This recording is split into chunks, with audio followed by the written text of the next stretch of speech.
আজি মই এয়া লফা শাকৰ সৈতে কান্দুলি মাছৰ বইল বনাইছিলোঁ। বইল যদিও কিন্তু বহুত স্পাইচিকৈ বনাইছিলোঁ। কেনেকৈ বনাইছোঁ এতিয়া আপোনালোকক দেখাম দেই, চাব।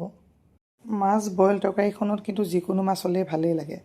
মই আজি তাকে কান্দুলি মাছ আছিল, তাকে ল'লোঁ 3 পিচ আৰু কেৰাহীত অকণমান নিমখ দি মাছ কেইপিচ অকণমান কেঁচা কেঁচা ভাৱটো যাবৰ কাৰণে অলপমান সেকি লৈছোঁ আৰু সেকি লৈ কাঢ়ি লৈছোঁ। আৰু মাছ কেইপিচ কাঢ়ি লৈ তাতে মই কাটি থোৱা বিলাহী এটা দিলোঁ আৰু কেঁচা মটৰ গুচাই অলপমান তাতে দি দিলোঁ আৰু দি অকণমান নিমখ দিছোঁ আৰু নিমখ দি মই বিলাহী আৰু মটৰখিনি অকণমান সময় সিজিবলৈ দিছোঁ।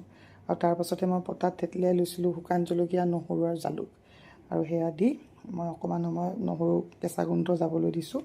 আৰু তাৰপাছতে মই কাটি থোৱা লফা আৰু ধনিয়াখিনি দি দিছোঁ। আৰু তাৰপাছতে ধনিয়া আৰু লফাখিনি অকণমান যেতিয়া সিজিছে তেতিয়া মই উতলা পানী দিলোঁ আৰু উতলা পানী দিয়াৰ পাছতে সেকি থোৱা মাছ কেইপিচ তাতে মই এতিয়া পেলাই দিম।